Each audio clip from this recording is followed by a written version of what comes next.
Hablamos de las alergias. Partió septiembre y con ello, ¿verdad? Muchas veces el malestar constante de tener que sonarnos. ¿Qué pasa?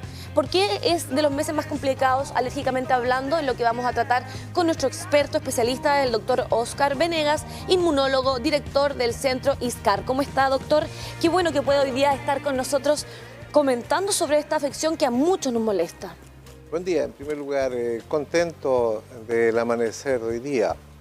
Con una frase resumo lo de ayer, ¿no es cierto?, en la cual todos participamos, ¿ya? Así es. Vox Populi, Vox Dei. Y hay que hacer caso cuando la mayoría, digamos, tenemos o hemos planteado otras opciones. Nada más. Así es. Entremos al tema. Sí, entremos al tema. Todos los lunes le comento, doctor, que nosotros nos enfocamos en temas que puedan ser interesantes para la gente que nos está acompañando en casa.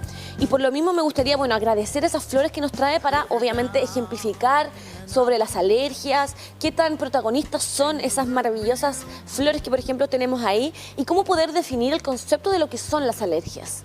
Claro, en general las alergias se conceptúan desde el punto de vista de la salud humana como fenómenos secundarios a la sensibilización.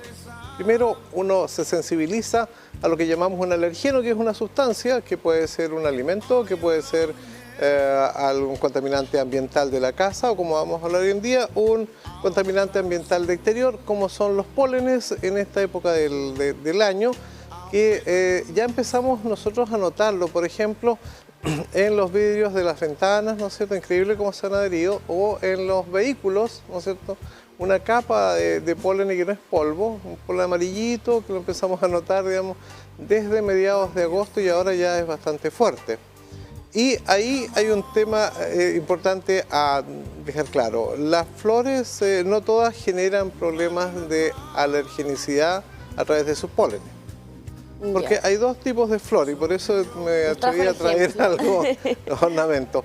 Uno son las flores entomófilas, aquellas flores bonitas, ¿no es cierto?, cuya polinización fundamentalmente ocurre, ¿no es cierto?, a través de insectos, ¿no? Estas flores son bastante atractivas, como vemos la mayoría de las que está acá, ¿no es cierto?, son aromáticas, puesto que tienen que atraer a los insectos que al ir por el néctar, como el caso de las abejas, entre otros insectos, se adhieren estos pólenes, que son más o menos grandes, me refiero sobre 10 micrones, son pegajosos, ¿no es cierto?, y son pesados. Y estos los transportan a otras flores cuando van buscando néctar de flor en flor. Esas son las flores entomófilas, las que son de flores bonitas, cuyo polen es transportado por insectos. Pero esas raramente dan alergia.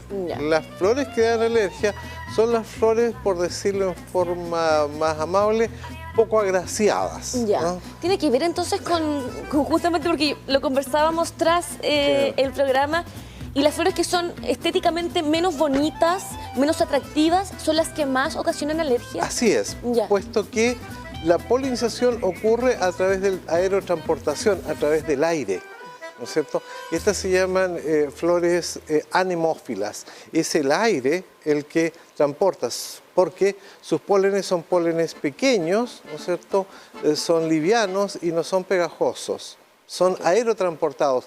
Y esos son los que... ¿A qué nos referimos con el aerotransportado? El aire, el viento los transporta ya para ir en su proceso biológico de miles de años de multiplicarse. Ahora, dentro de estos pólenes anemófilos, de flores poco agraciadas, por ejemplo, acá entre medio de este lindo macetero con flores que básicamente es un ciclamen persicum, las flores, pero acá hay otras flores igual, ¿no es cierto?, como ven el detalle, que son flores de pólenes anemófilos. Son flores poco agraciadas, son flores igual, pero cuya polinización es aerotransportada, y eso corresponde, ¿no es cierto?, a la vallica. También está la festuca, que son pastos, digamos, corresponde a las llamadas gramíneas.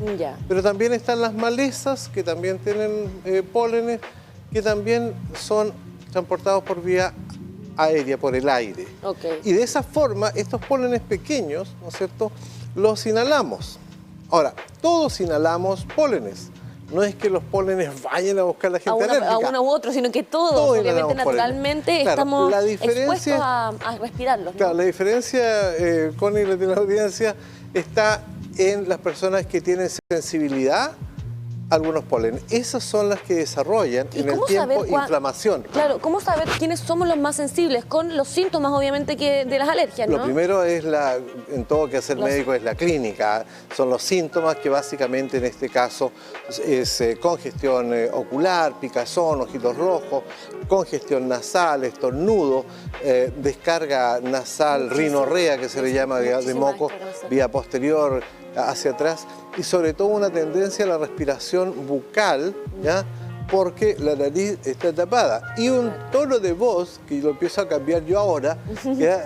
Que es una voz con obstrucción nasal. ¿Ya? Una voz que se me dificulta porque está la nariz congestionada. ¿Ok? Ahora, eso lleva a es producido por una reacción inflamatoria en la mucosa nasal y conjuntival. En primer lugar. En segundo lugar, en pólenes más pequeños que son capaces de llegar a la vía aérea baja, los pulmones pueden generar tos e incluso obstrucción o síntomas que van llevándonos más hacia procesos asmáticos, bronquiales. Claro. Pero lo más frecuente, Connie, son las expresiones de rinoconjuntivitis alérgica, en este caso primaveral, claro, porque son por estos pólenes de flores poco agraciadas, que no son aromáticas, como es el caso de las flores, digamos, de pino, aromo, que empiezan ya a predominar en esta época, y sobre todo las gramíneas, los pastos. Claro. ¿Qué pruebas se realizan hoy día para poder detectar si es que efectivamente somos alérgicos o al polen, claro, o a una gran cantidad de cosas? Claro, ¿cierto? Que podrían justamente contribuir a que seamos alérgicos. Ante estos síntomas, lo más importante viene siendo, ¿no es cierto?, en primer lugar la clínica, que tenga síntomas que sean atribuibles a un proceso alérgico, y eso puede confundirse a veces con un resfrío, pero la diferencia es que muy raramente un cuadro alérgico va a generar fiebre, pero los resfríos generan fiebre, claro, generan sensación como de apaleo, ¿ya? Porque son infecciones virales. Las reacciones alérgicas no, pero se cruzan algunos síntomas como es la picazón, el estornudo y la congestión y la tos. Pero la diferencia es que no hay alergia, y lo otro es que es persistente en los días. Pasan los días y va persistiendo, ¿ya? Eso es lo primero, que nos haríamos una prueba, pero nos orienta a aplicar dos grandes metodologías que se usan hoy día en el mundo para identificar, digamos, los cuadros alérgicos. Uno que es el test cutáneo, ¿no es cierto?, que es un test que se aplica con un sistema de prick o lanceta en la piel, ya sea en el antebrazo o en el dorso, ¿no es cierto?, y con el cual uno puede saber en un lapso de tiempo corto, después de aplicado, estamos hablando menos de una hora después de la aplicación, si hay una reacción a la sustancia que se puso. Esto sí, con sus controles de histamina, sus controles negativo y positivo, y uno identifica ahí claramente si hubo una reacción a qué alergeno, a qué polen en estos casos, ¿ya? Y la otra son las pruebas en sangre, ¿ya?, que son más específicas, pero también tienen un costo un poco mayor. En resumen, lo más aplicable es los test cutáneos, y solamente las pruebas de sangre se dejan para las situaciones en las cuales no se puede aplicar los test cutáneos por condiciones puntuales que tenga el paciente. Claro. No ¿el embarazo también, por ejemplo, no había problema en realizar este tipo de test? Es que a veces hay personas que tienen muchas alteraciones inflamatorias en la piel, claro, entonces no puede aplicarlo. Pero como concepto, las primaveras vienen todos los años, y estas primaveras se prolongan hacia el verano, y la polinización en nuestra área geográfica, ¿no es cierto?, abarca desde agosto prácticamente a febrero. Ya. Y eso lleva, en primer lugar, lo que son las gramíneas, aromos, ¿no es cierto?, que ya empezaron a ponerse el cerro amarillo, ya después vienen los pinos, ¿no es cierto?, y árboles. Ahí estamos viendo en imágenes algunos árboles, pero hay unas flores bonitas que esas no causan alergia. Son, ahí vemos nuestro alrededor de la ciudad, unos pólenes en nuestras zonas, digamos, en Nahuelbuta, en la cual ahí también. Y aquí nuestra preciosa foto de la universidad en la cual tenemos nuestra una maravillosa mezcla. Universidad de Concepción, Claro. que también, ¿cierto?, en esta temporada causa un poco más de alergia con el hermoso, ¿cierto?, Claro, y esta pasto imagen y flores es, que hay. claro, nuestro copihue, ¿no es cierto?, que hay que destacarlo, que La es una flor flor nacional. que no produce alergia, ¿ya? No produce No alergia. tenemos problema entonces de... Las flores bonitas no producen alergia porque son polinizadas por los insectos, como se muestra ahí, una abeja, ¿no es cierto?, que está saliendo de una flor. Eso en general, digamos, por eso me ha permitido compartir algunas imágenes de nuestra zona, Excelente. también para destacar, digamos, que tenemos áreas hermosas a recorrer, ¿ya? Pero las personas que tienen problemas alérgicos también pueden recorrerlas, pero deben tener un tratamiento, digamos, que evite una sintomatología que desencadene no solamente molestias, sino que puede desencadenar una obstrucción de bronquios o la incomodidad de tener un habla dificultosa, por ejemplo. ¿Ya? Doctor, ¿y cuáles son los principales tratamientos que nosotros podríamos tener para poder controlar esta alergia que a veces de verdad que molesta al nivel de no poder soportar, estar todo el rato sonándonos, esta excesiva mucosidad, ¿verdad? ¿Qué pasa con la loratadina, desloratadina? Claro. ¿Cómo es que tenemos que ir cambiando y renovando este tratamiento para que nos siga haciendo efecto en el tiempo? ¿Hay que ir parándolo? Cuéntenos detalles de eso. Claro, antes de entrar a terapia o ese tipo, o receta esa, ¿no? Lo principal es que la persona tenga claro, o lo más posiblemente claro, a qué es alérgico o alérgica. Ok. ¿Ya? Y eso pasa por la consulta a su médico tratante o a su centro de salud, digamos, público o privado, respecto a si estos síntomas son de alergia, objetivar esto, y es un procedimiento de profesionales que permite identificar a qué es lo que es alérgico. Luego de eso, evitarlo, pero imposible evitar la primavera, a no ser que se vaya a vivir a la Antártida, a una zona muy extrema, digamos, ¿no es cierto? Claro. Pero no, lo primero ahí, ¿no es cierto?, en la gran mayoría de los seres humanos seguimos viviendo en nuestro mismo hábitat, en el cual año a año estamos expuestos a esto, y estas personas que tienen alergia deben iniciar un tratamiento con lo que usted mencionaba, entre otros medicamentos, que se denominan antihistamínicos. ¿Por qué? Porque bloquean el mediador químico principal de la alergia, que es la histamina. Y es la histamina la que va a generar los principales síntomas de picazón, rinorrea, estornudo y la sensación congestiva, tanto de ojitos como de nariz.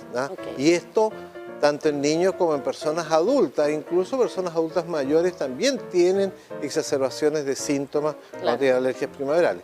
Ahora, el uso de los antihistamínicos hay que tener cuidado porque lo ideal es que sea indicado por un profesional, digamos, médico, digamos, que vea, porque hay una gran plataforma de medicamentos antihistamínicos que tenemos en nuestro, digamos, disponibilidad a nivel público y privado, y no todos son iguales. Hay algunos antihistamínicos que son más útiles, en este caso, Connie, para situaciones de tomarlos en la mañana y no tener problemas de enlentecimiento, digamos, durante el día, porque algunos producen algo de sueño. Entonces esos son más de uso en la noche, etc. O sea, ahí va el criterio en la indicación de un profesional médico.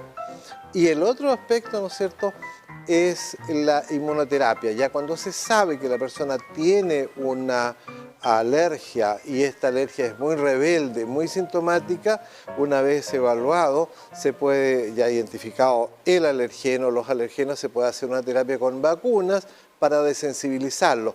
Pero ese tratamiento que se llama inmunoterapia es de mayor duración, pero también tiene un mejor, digamos, logro en la medida que se es bastante fiel en hacerlo, pero no es de corto plazo, ¿ya? Lo a corto plazo es usar un antihistamínico que sea adecuado al modo de vida de la persona, sea un niño, un escolar, universitario, o una persona que va todos los días a su trabajo, ¿no es cierto?, y llega ya congestionado. ¿Te fijas? O sea, en el fondo, lo primero es a diferenciar los síntomas de un resfrío. ¿Ya? Lo que es alergia ya lo describí, ¿no es cierto?, de lo que es un resfrío, que va a tener malestar general y fiebre. Y lo segundo es consultar a un profesional médico para que clínicamente lo oriente y vea la pertenencia o no de solicitar un test cutáneo o una determinación en sangre de anticuerpos específicos a lo que se sospecha. ¿Te fijas? Ahora, dentro de las patologías, digamos, de las enfermedades, las alergias son una patología que en los últimos 50 años o 60 años ha ido en incremento en la población a nivel mundial y también en nuestro país. ¿Por qué razón va en incremento? Claro, porque... ¿Existen nuevas especies de flores o simplemente porque...? No, porque los estilos de crianza y de vida nuestra han cambiado. ¿Ya? Y hay una invitación, sobre todo a la teleaudiencia que tiene crianzas pequeñas. ¿Ah? No los desvinculen de la naturaleza. ¿Ah? En nuestra región, por ejemplo, existen hermosos parques. Sáquenlos desde pequeños, porque es la exposición desde un inicio la que permite la tolerancia a esta sustancia. No es que el niño o la niñita esté hiperprotegido y después salga, ahí se va a sensibilizar. Eso está dentro de lo que se conceptúa hoy día como teoría de la higiene. Claro. La crianza demasiado, comillas, higienizada y encerrada, no es saludable, claro. Exacto. No es saludable desde el punto de vista inmunológico. Nos embarrábamos siempre en la naturaleza, corriendo. Claro. Y hoy día, claro, estamos mucho más como encerrados en los departamentos, las casas, entonces obviamente hay menos contacto con la naturaleza. Claro. Y obviamente mayor posibilidades de que nos den las alergias porque no hay ese contacto con las flores y con... La invitación es a no olvidar nuestros orígenes. Y nuestros orígenes prehistóricamente fueron precarios, estábamos inmersos en el medio natural en el cual los nuestros sobrevivieron. Y sobrevivieron gracias a dos cosas: a las capacidades que evolutivamente desarrolló nuestro cerebro y al efecto protector de la tribu. ¿Ah? Eso en líneas generales. ¿Ya? Pero el cambio en los estilos de vida, comillas, de la modernidad o el posmodernismo, basado fundamentalmente en el miedo, no es lo más adecuado. La desvinculación de la crianza del medio natural, de los bosques, de los parques, es lo más saludable, es lo más nefasto. Saludable es estar e inmiscuirse en la naturaleza desde pequeño. O sea, la invitación es desde estos periodos que ya empieza a mejorar el clima. Tuvimos un año con un invierno lluvioso, aún estamos en el año, pero tenemos un despertar primaveral que es independiente y que empieza el 21 de septiembre, es una definición humana de calendario, pero el proceso de primavera de la estación ya empezó y eso es evidente en nuestro entorno. Por eso el tema encontré relevante y me gustó, digamos, conversarlo, porque obviamente en la medida que mejoramos nuestro conocimiento, ¿no es cierto?, también mejoramos nuestros procedimientos con los demás y consigo mismo. Sí, no, a nosotros nos parece fundamental que haya podido tomarse el tiempo de estar con nosotros. Hay gente que nos está escribiendo a esta hora de la mañana a nuestro WhatsApp para así poder entregarle algunas consultas que ellos van teniendo durante la mañana. Así que vamos a leer aquí, dice: buenos días, ¿cuántos días dura en el cuerpo el efecto de una picadura en una persona alérgica? En general, una picadura de un insecto, lo más frecuente creo que son las pulicosas y las pulgas. ¿Ya? Y también no olvidemos en nuestra región las picaduras de los zancudos, digamos, ahí pasado noviembre hacia el verano. ¿Ya? Hay un efecto que es directo del veneno de los insectos, que es el efecto irritativo, la roncha irritativa que pica y arde, pero el efecto del veneno, eso no es de alergia. Y ante eso lo que hay que hacer es aplicar hielo local, algo helado, frío, de inmediato. ¿Ya? Se puede usar antihistamínico, pero el efecto es bien relativo. Es mejor el hielo inmediatamente en la zona de las picaduras. Apenas la percibamos, ¿no? Para que los vasos sanguíneos se contraigan, ¿ya?, y no difundan el veneno. Porque el insecto que picó lo hace para buscar sangre nuestra. Las pulgas, ¿no es cierto?, los zancudos. Entonces su saliva contiene sustancias irritantes para nosotros. Y lo que hay que hacer es neutralizar rápido el efecto sobre los vasos sanguíneos aplicando hielo y se produce una vasoconstricción de los capilares, ya de la zona vascular. Y eso evita la diseminación. Lo primero. Ahora, ¿cuánto va a durar ese efecto irritativo? No debiera durar más de un día.